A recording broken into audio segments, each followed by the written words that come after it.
My dear brothers and sisters, ఈ రోజు మనం డిస్కస్ చేసేది కూడా టైమ్ అండ్ వర్క్ లోని ఆల్టర్నేట్ డేస్ గురించే. అయితే ఇప్పుడు వరకు మామూలుగా మనం 2 పర్సన్స్ గురించి చూసుకున్నాం. ఇప్పుడు 3 పర్సన్స్ అయితే వాళ్ళు ఒకరు వచ్చేసి ఇంకొకరితో ఒక రోజు హెల్ప్ తీసుకొని చేస్తే ఎలా ఉంటుంది అనే దాని గురించి మనం డిస్కస్ చేద్దాం. ఫస్ట్ ఆఫ్ ఆల్ క్వశ్చన్ చూద్దాము. ఏ అనేవాళ్ళు 2/3 part of work in 10 days. మనం ముందుగా డైరెక్ట్ గా రాసుకుందాం. 2/3 వర్క్ ని 10 days లో చేశారంట. బి అనేవాళ్ళు 80% ఎలా రాసుకోవచ్చు, 4/5 వర్క్ ని 16 days లో చేశారంట. సి ఏమో 12 days లో ఫినిష్ చేస్తారంట. అయితే ఏ అనేవాడు ఫస్ట్ డైలీ వర్క్ చేస్తాడు. అంటే ఏ అనే వ్యక్తి రోజు వర్క్ చేస్తాడు. కాకపోతే ఏంటంటే కనుక ఒక రోజు ఒకరితో చేస్తే ఇంకొక రోజు ఇంకొకరితో చేస్తారు. ఇప్పుడు ఏ బీసీ ముగ్గురు ఫ్రెండ్స్ అనుకుందాం. ఏ అనే వ్యక్తి మాత్రం రోజు ఖచ్చితంగా చేస్తాడు. అయితే ఈ రోజు ఏ అనేవాడు బితో చేస్తాడు అనుకుందాము. తర్వాత రోజు ఏ అనేవాడు చేస్తాడు, సితో చేస్తాడు. అంటే ఆ రోజు బి అనేవాడు రాడనమాట. అలాగా ఏంటంటే కంటిన్యూస్ గా ఏ చేస్తారు, కానీ ఆల్టర్నేట్ డేస్. అంటే ఈ రోజు ఏ బితో కలిసి చేసింది అనుకుందాం. సెకండ్ డే చూసుకున్నట్లయితే కనుక ఏ సి ఇద్దరు వర్క్ చేస్తారు, బి అనేవారు ఆబ్సెంట్. మళ్ళీ థర్డ్ డే చూసుకున్నట్లయితే ఏ బి ఇద్దరు వర్క్ చేస్తారు. అలాగా వర్క్ చేస్తారంట. అలా చేస్తే ఎన్ని రోజులు పట్టింది వర్క్ కంప్లీట్ అవడానికి అనేది మన క్వశ్చన్ కింద ఇచ్చారు. ఇలా ఇచ్చిన 2/3 ఇస్తే ఏం చేస్తాం, 2 దీనిలో 5 times అంటే 15 days పట్టింది ఏకి వర్క్ చేయడానికి. 4/5 16 కదా, 4 times 4 5 20 అంటే బికి 20 days పట్టింది. ఇలా ఇచ్చినప్పుడు సమ్ ని ఎలాగా మనం కన్వర్ట్ చేసుకోవాలి అనేది కూడా మనం ఆల్రెడీ ప్రీవియస్ క్లాసెస్ లో నేర్చుకున్నాము. నెక్స్ట్ సి అనేవారు 12 days పట్టిందంట. మీకు ఇవి డౌట్ ఉంటే కనుక కామెంట్ సెక్షన్ లో చెప్పండి, నేను దాన్ని మీకు క్లియర్ గా చెప్తాను. సో వీటికి ఎల్సిఎం చూసుకున్నట్లయితే 60, 15 4 times 23 times అండ్ 12 5 times. వీటి యూనిట్స్ వర్క్ కూడా వచ్చేసింది. అంటే 2/3 వర్క్ ని 10 days పట్టింది.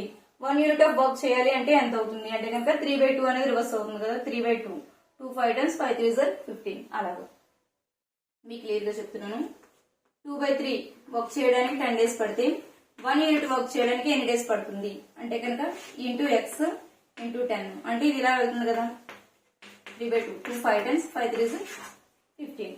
అలా ఇది వేసుకోవడం జరిగింది. సో ఇప్పుడు చూడండి, మరి ఇక్కడ వరకు వచ్చింది 2 days వర్క్ చూసుకున్నాము. ఫస్ట్ ఎవరు చేస్తారు, ఏ ప్లస్ బి చేస్తారు ఫస్ట్ డే. సెకండ్ డే ఎవరు చేస్తారు, ఏ ప్లస్ సి చేస్తారు. అంటే ఇది 2 days వర్క్ అనమాట. ఏ ప్లస్ బి చేసినప్పుడు ఎంత, ఎన్ని యూనిట్స్, 4 + 3 అంటే 7 యూనిట్స్.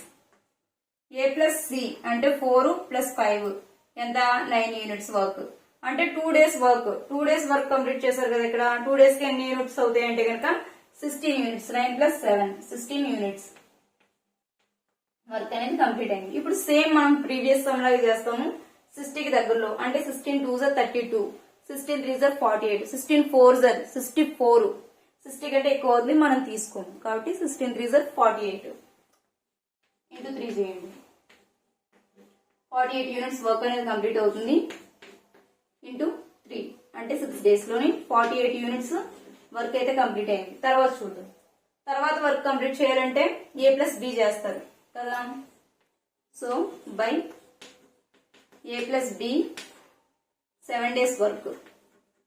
చూడండి 7 డే 6 అంటే తర్వాత 7th డే కదా.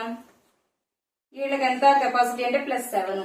సో యాడ్ చేయండి, 55 అయింది. ఆ నెక్స్ట్ డే చేయాలి అంటే కనుక ఏ ప్లస్ సి చేయాలి. ఏ ప్లస్ సి చేస్తే ఎంత వస్తుంది, 9 వస్తుంది.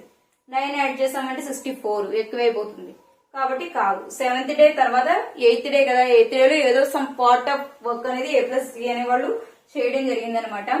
By A plus C complete day అయితే వాళ్ళు వర్క్ చేయలేదు, ఏదో సగం పార్ట్ లోనే చేయడం జరిగింది. అది ఏంటనే చూద్దాం.